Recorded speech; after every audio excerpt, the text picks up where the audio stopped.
안녕하세요. 저는 서울에서 정육점을 운영하고 있는 평범한 남자입니다. 과거에 제가 했던 아주 작은 선행이 오늘날 참 큰 복으로 돌아와서 사연을 보내봅니다. 뿌듯하기도 하고 신기하기도 하고 많은 분들이 제 사연을 듣고 우리가 살고 있는 이 세상은 여전히 따뜻한 사람들로 가득 차 있다는 것을 알아주셨으면 합니다. 그럼 제가 겪었던 일을 한번 적어보도록 하겠습니다. 저는 20대부터 정육점을 운영했습니다.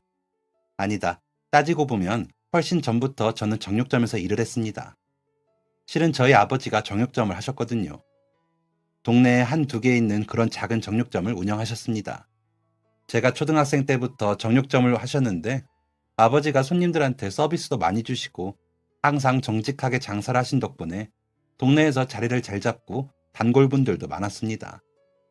저녁 시간 전에는 저녁거리 사러 오시는 분들이 꽤 많아서 제가 고등학생 때부터는 아버지 옆에서 가게 일을 도왔습니다. 그때는 고기 손질은 잘 못하니까 잘려진 고기 담아주는 거, 계산하는 거 정도 했습니다. 그러다가 제가 18살 때쯤 동네에 큰 식자재 마트가 생겼고 동네가 재개발이 된다 하면서 사람들이 동네를 많이 떠나가니 손님이 점점 줄어들었습니다. 점점 어려워지는 상황을 견디지 못해 제가 19살 때 아버지는 정육점을 정리하셨습니다. 그리고 저는 고등학교 졸업하자마자 서울에 있는 큰아버지네에서 살게 되었습니다.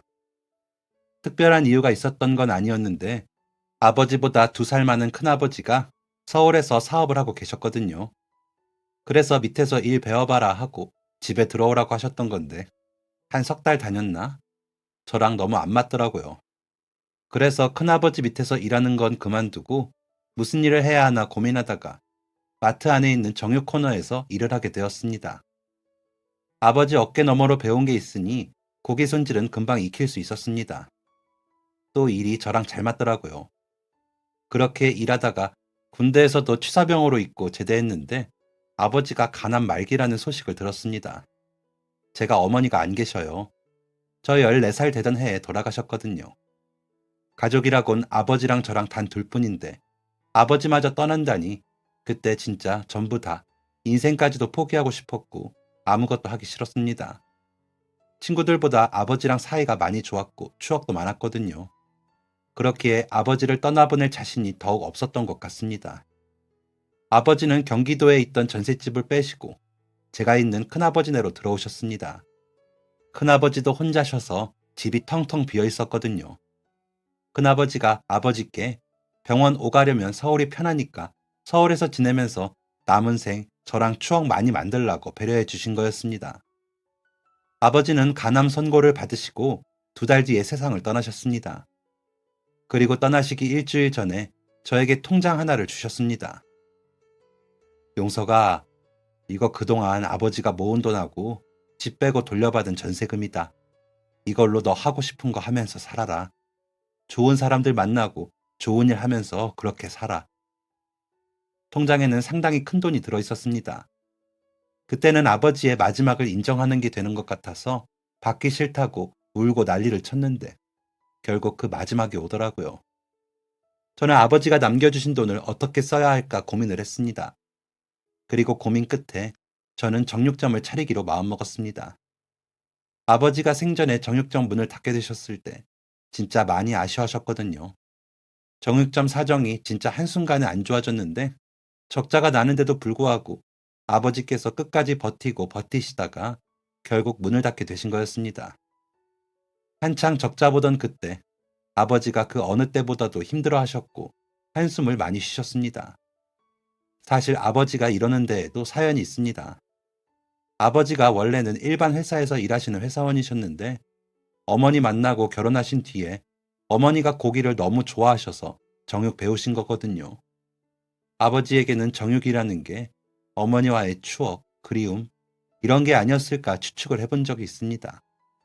그렇게 정육점 문을 닫으신 후에도 원래 저희 정육점이 있던 그곳만 지나가면 시선을 다른 곳으로 돌리지를 못하셨습니다. 그토록 아버지에게 정육점은 참 큰 존재였습니다.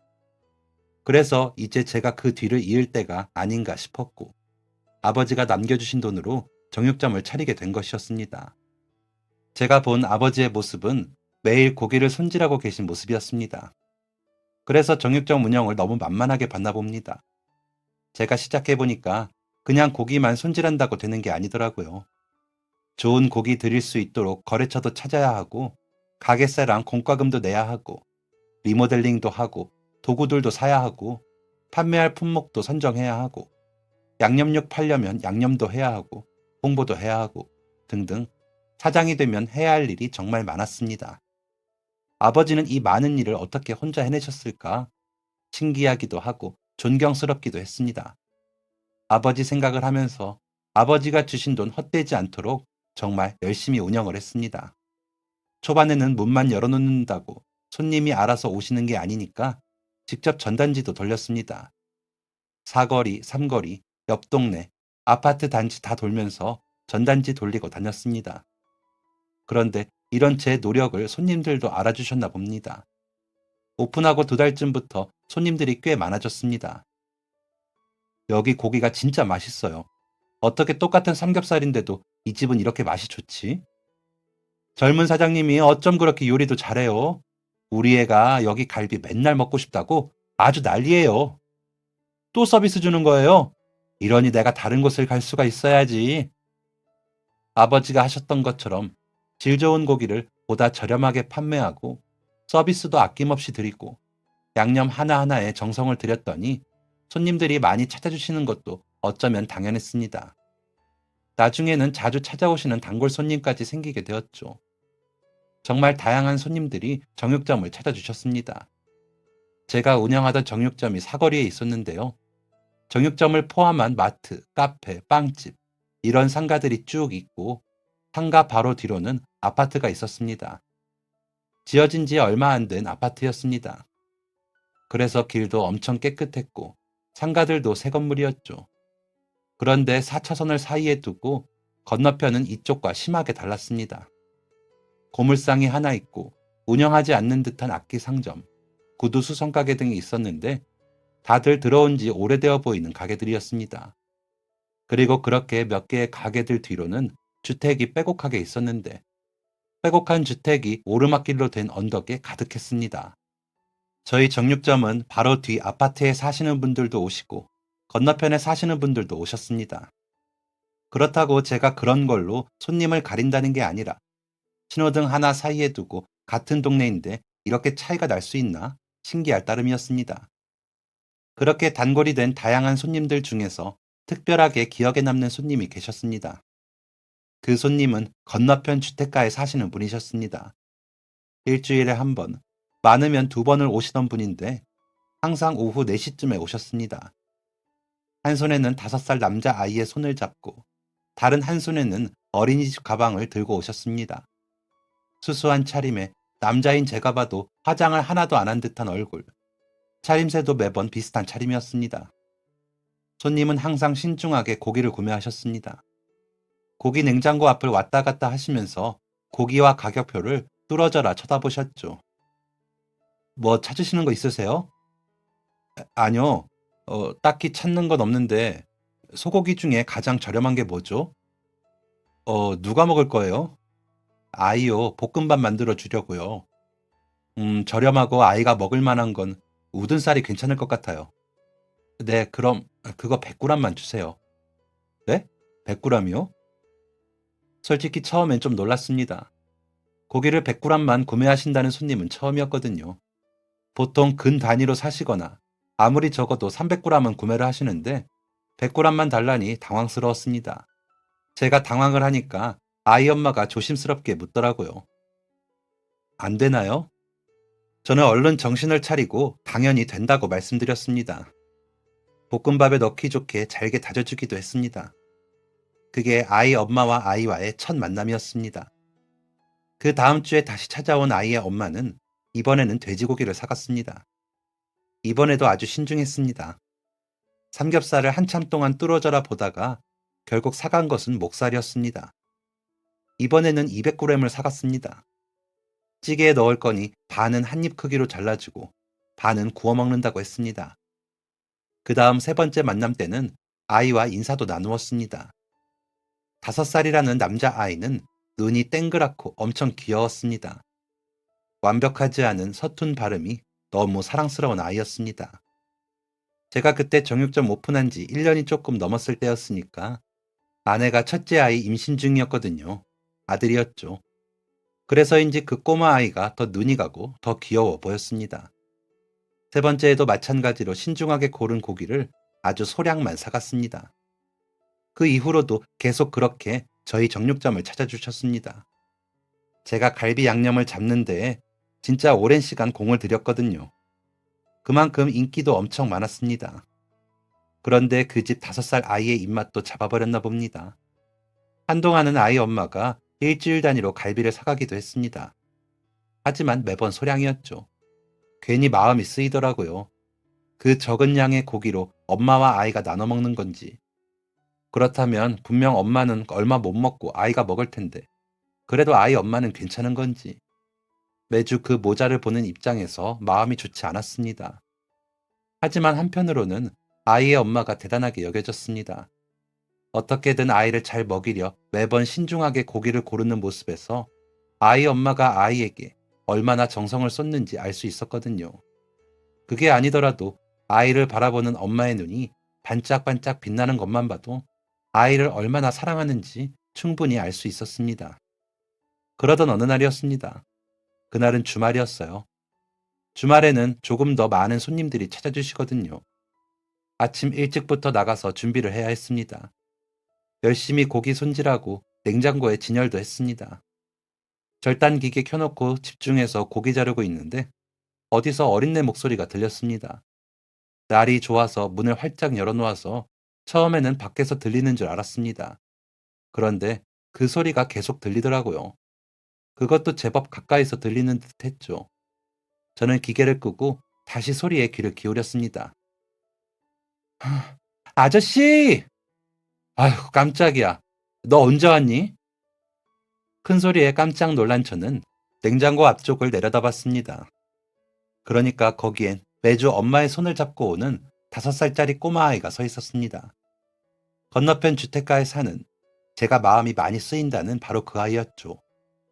아이는 똘망한 눈으로 저를 쳐다보고 있었습니다. 그런데 항상 아이 손을 꼭 잡고 있던 아이의 엄마가 보이지가 않더라고요. 엄마는 일하러 가셨어요. 그럼 너 혼자 왔다고? 무슨 일 있니? 혼자 왜 나왔어? 뭐 도와줄까? 여긴 왜 왔어? 그때 저는 정말 큰일이라도 난 줄 알았습니다. 제가 그때 제 아기가 막 태어났으니까 애들 자라는 거에 대해 잘 모르잖아요. 5살짜리가 혼자 돌아다닌다는 건 상상도 할 수 없었습니다. 사실 요즘 세상엔 그게 진짜 큰일이지만 이 일이 있던 게 벌써 25년이 흘렀으니까 그때는 그럴 수도 있는 일이었죠. 그때까지만 해도 동네 애들 3, 4, 5 모여서 골목길에서 놀고 놀이터에서 놀고 하던 때잖아요. 그런데 그때 저는 얘가 혹시 길이라도 잃어버린 건가 생각했습니다. 얼른 냉장고 앞으로 가서 아이 앞에 쪼그려 앉았습니다. 제가 걱정하는 표정으로 무슨 일 있냐고 막 물으니까 꼬마애가 키득키득 웃더라고요. 정육점에 뭐 하러 왔겠어요? 고기 사러 왔지요. 그러면서 아이가 제 손에 무언가를 주더라고요. 뭔가 하고 보니까 500원짜리 2개였습니다. 이게 대체 뭔가 싶었습니다. 제가 멀뚱히 아이를 쳐다보니까 아이가 다시 해맑게 웃으면서 얘기했습니다. 고기 주세요. 아차 싶었습니다. 이 아이는 지금 고기를 사러 온 거구나. 순진무구한 표정으로 정말 순수한 마음으로 단돈 1,000원을 들고 고기를 사러 왔다는 걸 그제서야 눈치챘습니다. 이 아이가 너무 귀엽고 당황스럽기도 해서 제가 하하하 웃음을 터뜨렸습니다. 그러니까 이 아이도 막 따라서 웃더라고요. 저 돈 엄청 많죠? 100원짜리보다 더 큰 거, 500원. 그것도 2개나 있어요. 고기 많이 살 수 있겠죠? 아이가 너무 순수한 얼굴로 물어보기에 저는 사실대로 말할 수 없었습니다. 그리고 솔직히 그 상황이 너무 웃기기도 했고요. 저는 아이에게 물었습니다. 어떤 고기를 사러 왔냐고요. 아이는 이번에도 자신있게 대답했습니다. 불고기요. 불고기 주세요. 그램? 그람? 100g? 그거 주세요. 너 정말 귀엽다. 불고기가 먹고 싶었어? 아니요, 저 말고 엄마가 먹을 거예요. 오늘 엄마 생일이거든요. 그런데 엄마는 바빠서 오늘도 일해요. 그래서 제가 불고기 사주려고요. 저는 돈이 많으니까요. 예상치 못한 아이의 말에 깜짝 놀랐습니다. 저는 기껏해야 아이가 불고기가 먹고 싶어서 왔겠거니 했는데 엄마의 생일이라고 챙겨준다니 제가 아이 엄마도 아닌데 감동적이더라고요. 저는 아이에게 알겠다고 한 뒤 어제 재워둔 불고기를 꺼내올 테니 잠깐 기다리라고 했습니다. 아이는 주머니에 꼬깃꼬깃 넣어온 장바구니를 꺼내면서 알겠다고 했습니다. 저는 생각할 것도 없었습니다. 아이 품에 고기를 하나를 안겨서 돌려보내야겠다는 생각뿐이었습니다. 아이의 마음이 너무 예쁘잖아요. 그리고 생일날에도 생계를 위해 일을 해야 하는 아이의 엄마도 많이 힘들 거고요. 저는 전날 밤에 재워두고 갔던 소 불고기를 꺼냈습니다. 그리고 아이는 100g을 주문했지만 저는 3근을 담아주었습니다. 아이는 제가 가져온 고기를 보고 감탄사를 뱉었습니다. 우와, 불고기 100g이다. 100g 불고기. 아이는 감사하다면서 꾸벅 인사를 하고 가게를 나가려고 했습니다. 아이가 고기가 무거워 휘청하더라고요. 저는 아이 혼자 보내는 것이 아무래도 영 마음이 쓰여서 급히 아이를 쫓아갔습니다. 가게 문 대충 닫아두고 저는 아이와 함께 길을 걸었습니다. 고기가 무거울 테니 들어준다고 하고 집까지만 데려다 준다고 했습니다. 아이가 감사하다면서 묵직한 불고기를 제게 주었습니다. 저는 불고기를 품에 안고 아이를 쫓아갔습니다. 그런데 건너편 주택가를 가게에서만 보았지 직접 지나다닌 적은 없었거든요. 생각보다 훨씬 더 노후된 길과 집들이었습니다. 멀리서 봤을 땐 몰랐는데 가파른 계단도 골목에 있고 골목도 굉장히 좁았고요. 아이는 좁은 골목을 요리조리 다녔습니다. 그리고 도착한 집은 아침임에도 해가 잘 들지 않는 오래된 집이었습니다. 아이는 데려다줘서 고맙다면서 제 품에 있던 고기를 안고 집으로 들어갔습니다. 손님들한테 작은 서비스는 종종 줘봤지만 이렇게 많은 양을 적은 돈을 받고 준 것은 처음이었습니다. 그런데 이게 꽤 뿌듯하더라고요. 아이와 아이의 엄마가 행복한 표정으로 식사를 할 생각을 하니 기분이 정말 좋았습니다. 그때 처음 알게 된 것 같습니다. 베푸는 기쁨을요. 아침에 그 일을 겪고 나니 그날 하루 종일 기분이 좋았습니다. 베푸는 것, 나누는 것은 정말 좋은 일이구나 라고 깨달은 하루였습니다. 다음 날이 되었습니다. 다음 날은 한 주가 시작되는 월요일이었습니다. 한창 장사를 하고 있는데 오후 4시가 되기 조금 전에 손님이 들어왔습니다. 전날 저에게 고기를 사간 그 꼬마 아이와 아이의 엄마였습니다. 저는 반갑게 인사를 했습니다. 아이는 덩달아 반갑게 손을 흔들어 주었고 아이 엄마가 제 앞에 서더니 꾸벅 고개를 숙였습니다. 어제 아이한테 이야기 들었어요. 정말 감사합니다. 감사는요. 저는 돈 받고 고기 판 것뿐인데요, 뭐. 그래도 아이가 500원 2개 드렸다고 하던데 그걸로 어떻게 그렇게 많은 고기를 주셔요. 나머지 금액 돈 낼게요. 네? 아유 아니에요. 어제 소불고기 완전 파격 세일한 거 모르시죠? 그게 1,000원어치 맞아요. 그러니까 너무 신경 쓰지 마세요. 저는 말도 안 되는 농담을 했습니다. 아이의 엄마도 알 것입니다. 제가 별로 웃기지도 않는 농담과 거짓말을 했다고요. 하지만 그렇게 하지 않으면 아이 엄마가 계속 신경을 쓸 것 같아서 그런 거였습니다. 아이 엄마도 그제서야 웃더라고요. 어제 아이가 너무 자신있게 저한테 동전 2개를 주더라고요. 100원보다 큰 500원이라면서요. 그리고 그동안 들은 게 있는지 100g 달라고 하던데요. 그 모습을 보고 누가 고기를 안 주겠어요. 너무 귀엽기도 하고 엄마를 생각하는 마음이 기특해서 그런 거예요. 얘가 아직 숫자를 잘 몰라서요. 100이면 다 큰 숫자인 줄 알아요. 당황스러우셨을 텐데 정말 감사합니다. 덕분에 어제 배 터지게 고기 먹었어요. 그거 참 다행이네요. 그거면 됐습니다. 아이가 엄마에게 맛있는 생일상 대접했으면 그걸로 되었어요, 전. 아이의 엄마는 그 다음에도 몇 번이고 감사하다는 인사를 하고 갔습니다. 아이가 고기를 사러 온 전날에 이어 아이 엄마가 찾아온 그날도 참 행복하고 뿌듯한 하루였습니다. 그리고 그때 다짐했습니다. 남한테 많이 베풀면서 살아야겠다고요. 그 일이 있고 나서도 아이와 아이 엄마는 저희 가게를 꾸준히 찾아주었습니다. 매번 소량의 고기를 일주일에 한 번씩 사갔습니다. 그로부터 1년이 지난 어느 날이었습니다. 평일 4시가 거의 다 된 시간, 가게 문이 딸랑하고 열렸습니다.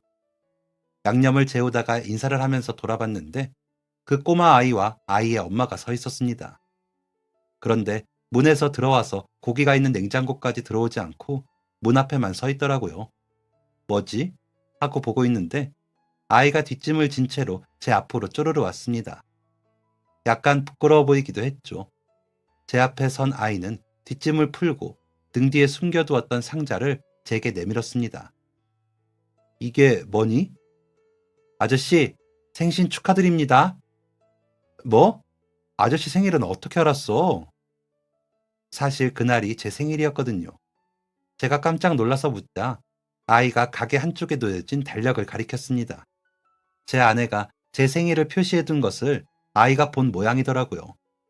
뭘 이런 걸 주냐고 괜찮다고 했는데 이번엔 아이 엄마가 말을 했습니다. 매번 감사해서요. 어떻게 마음을 표해야 할까 고민했는데 저희 아이가 달력을 받다더라고요. 아이가 착한 일 열심히 해서 모은 돈으로 산 거예요. 사장님하고 어울리는 거 고른다고 몇 군데를 돌아다녔는지 몰라요. 너무 감동이었습니다. 그 어떤 선물보다 예쁘고 순수한 마음이 가득 담겨 있는 선물이었습니다. 저는 아이가 준 작은 상자를 열어보았습니다. 그 안에는 멋진 넥타이가 들어있었습니다. 그리고 색종이에 눌러 쓴 짧은 편지도 들어있었습니다. 아저씨, 생신 축하드려요. 한글이 서툴러서 아이 엄마가 적어서 보여주고 아이가 따라서 적었다더라고요.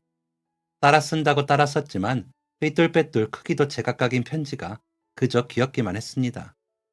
제가 편지에 감동을 받아서 마음이 몽글몽글해지고 있는데 아이가 이런 말을 했습니다.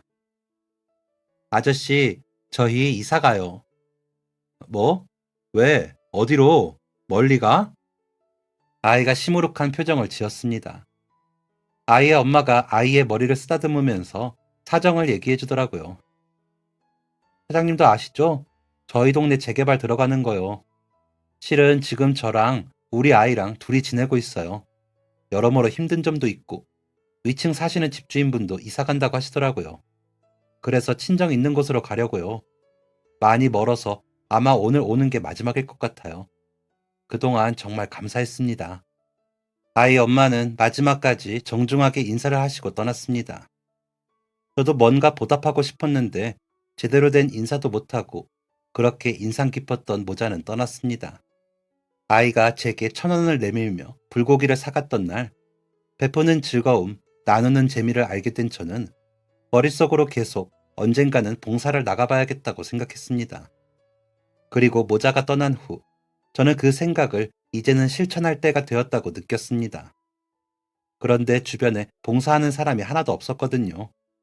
어떻게 시작을 해야 하는지, 어디서 알아봐야 하는지, 뭐부터 해야 하는지 고민을 하다가 건너편에 있는 한 초등학교가 떠올랐습니다.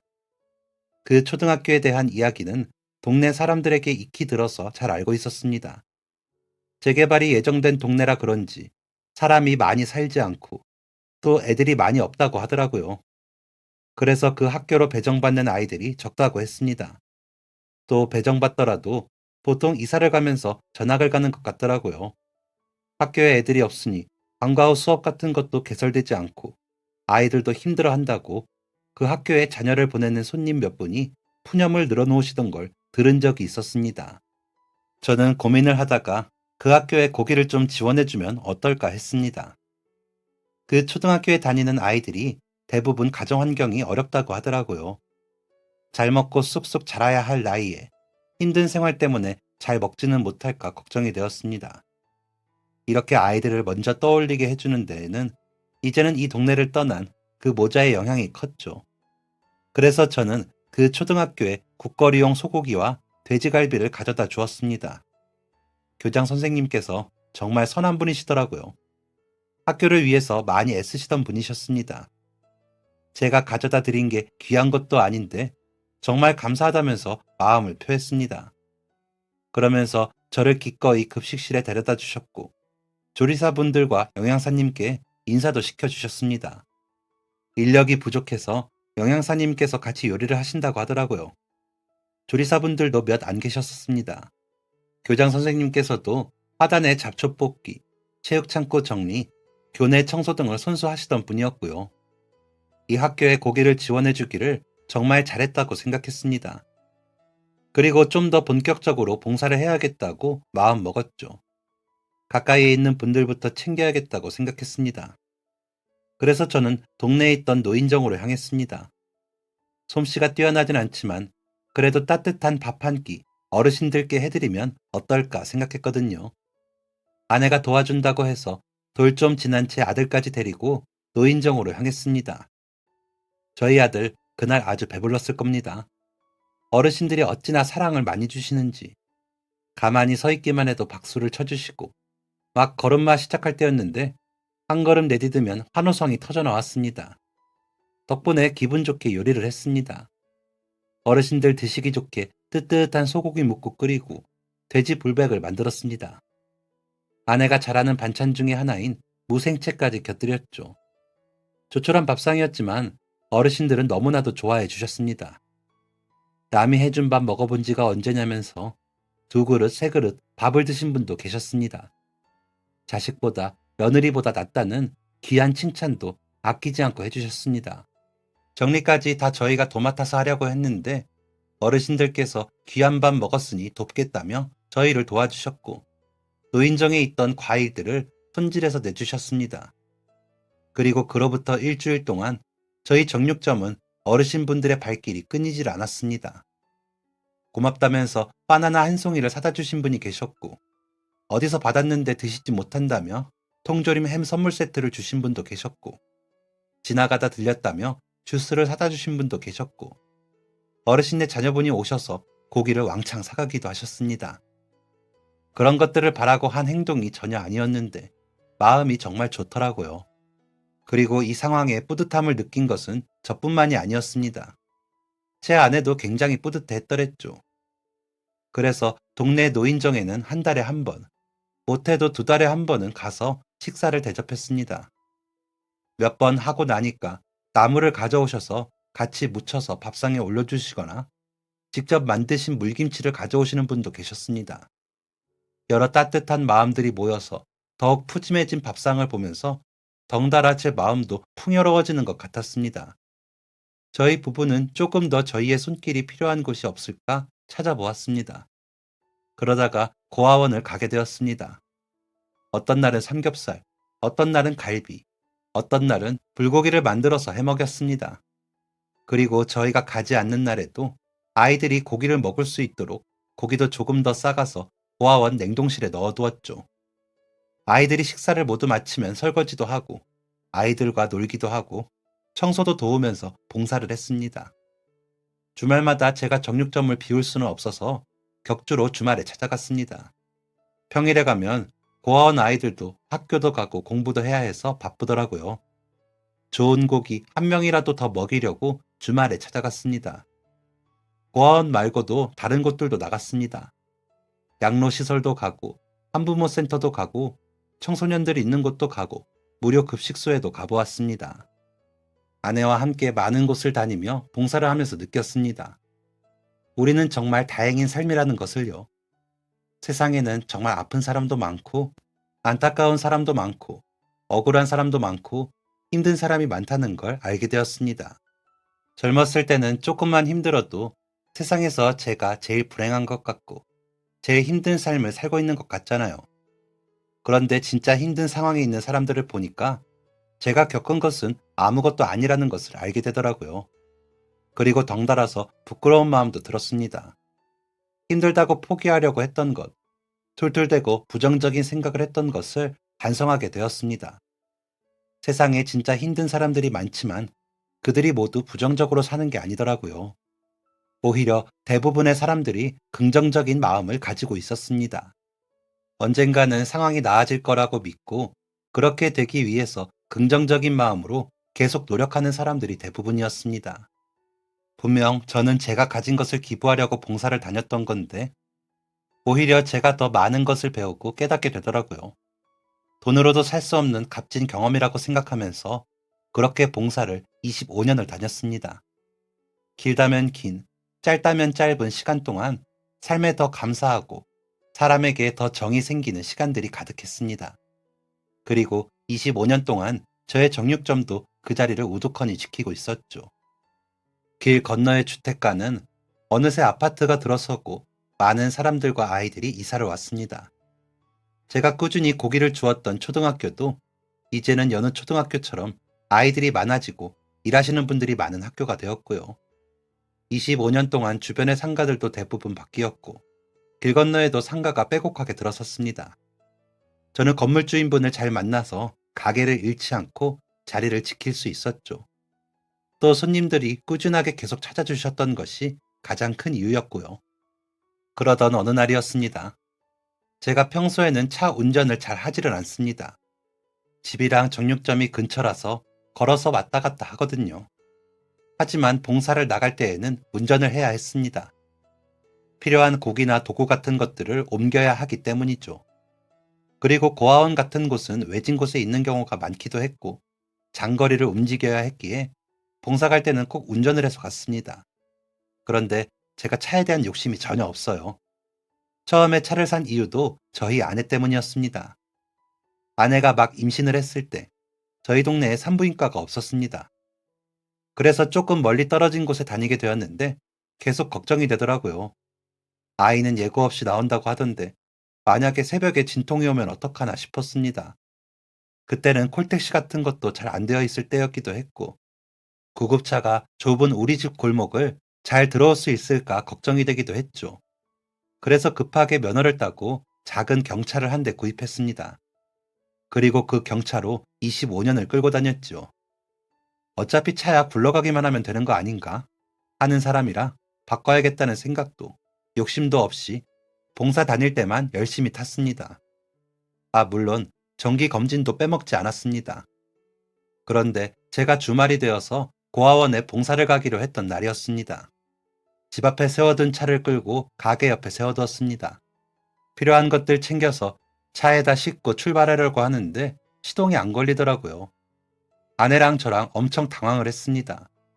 가기로 말 다 해놓고 얼른 가봐야 하는데 시동이 전혀 안 걸리는 겁니다.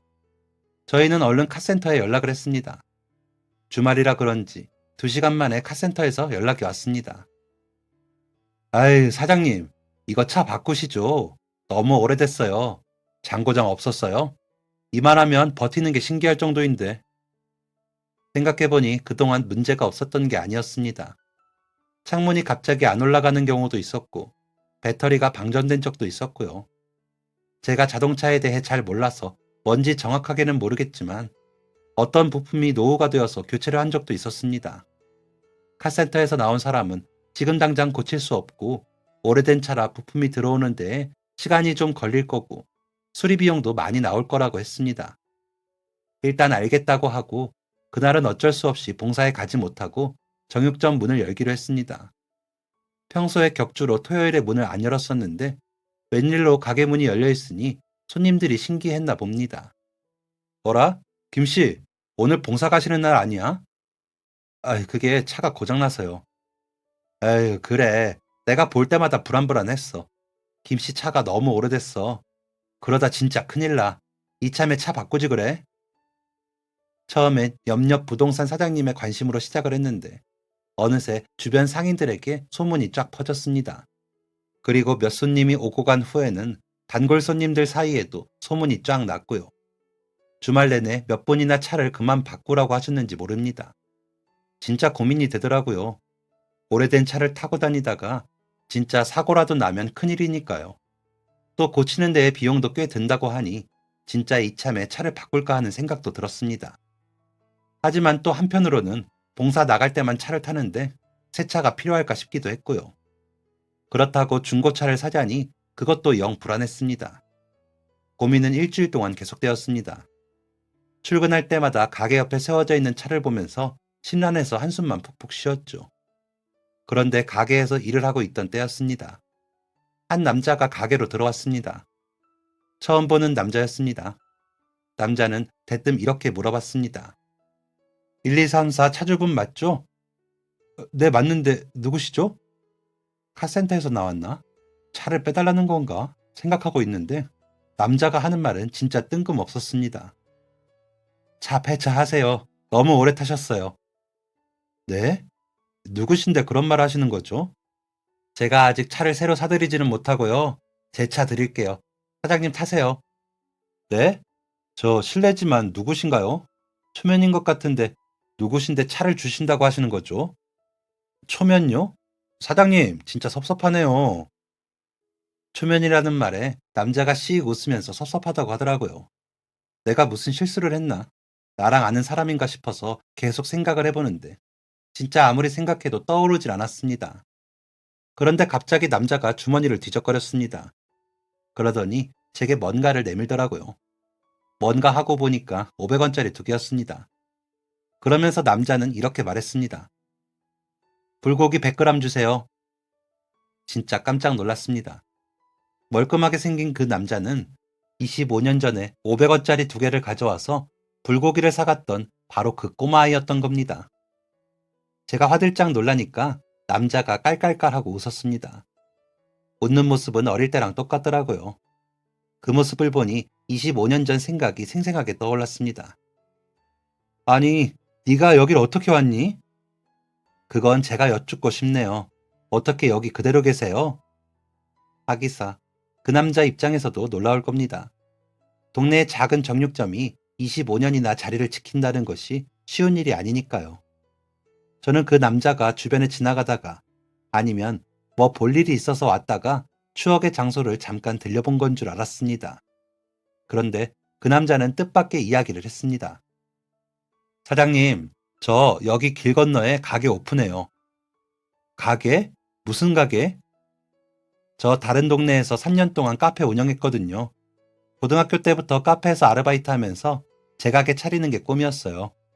살던 동네에서 작게 카페 오픈해서 3년 동안 했는데 그때 좀 잘 돼서 이번에 확장 이전하게 되었어요.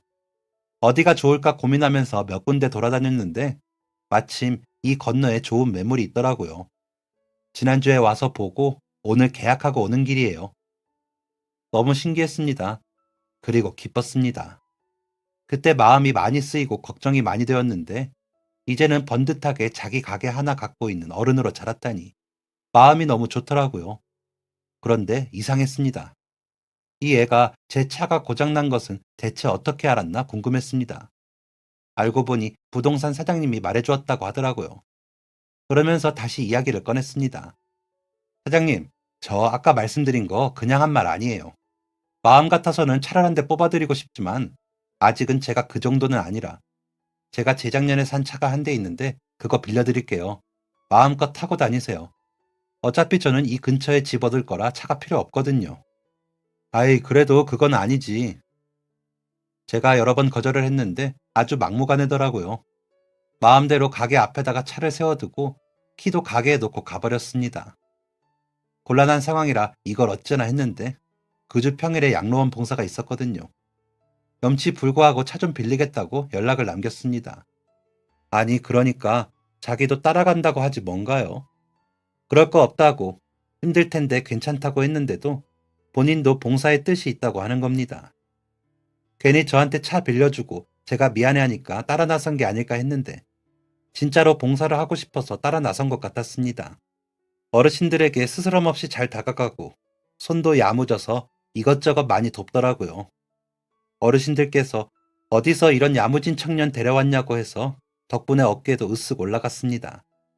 그날 봉사 마치고 집에 돌아가는 길에 앞으로도 시간 맞으면 봉사 같이 나가자고 하더라고요. 본인도 빵 같은 디저트류 많이 챙겨온다고요. 언제든 환영이라고 해주었습니다. 더불어서 차도 잘 빌리기로 했고요. 가게 근처에 두고 필요할 때마다 말하고 쓰기로 했습니다. 불편할 법도 한데 너무나도 흔쾌히 말 안 하고 써도 된다고 하더라고요. 그리고 그날 돌아와서 어른이 된 아이와 함께 소주를 한잔 하게 되었습니다. 그러면서 제가 몰랐던 이야기를 하더라고요. 사실 어렸을 때 가정 형편이 되게 힘들었대요. 갓난 아기일 때 이혼한 아빠는 빚만 남기고 갔더랍니다. 그 빚을 고스란히 엄마가 갚아야 하는 상황이었고 아이의 엄마는 미식일 하시면서 하루 벌어서 하루 사는 생활을 하셨다더라고요. 버는 족족 빚 갚는 데에 쓰이니까 아이 뭐 해먹이기도 힘이 들었다고 했습니다. 그러다가 저의 정육점을 알게 되셨고 올 때마다 버섯이나 파채나 양념 소스나 어쩔 땐 고기를 서비스로 주기도 하니까 아이의 엄마가 좋아했대요. 그리고 아이도 좋았답니다. 그렇게 서비스를 받으면 엄마가 3점 먹을 거 5점 먹을 수 있었으니까요. 소소하지만 큰 행복이었다고 했습니다. 그러면서 5살 때라 멋모를 나이지만 나중에 커서 서비스 많이 주는 사람이 되어야겠다고 생각했다는 재미난 이야기도 했습니다.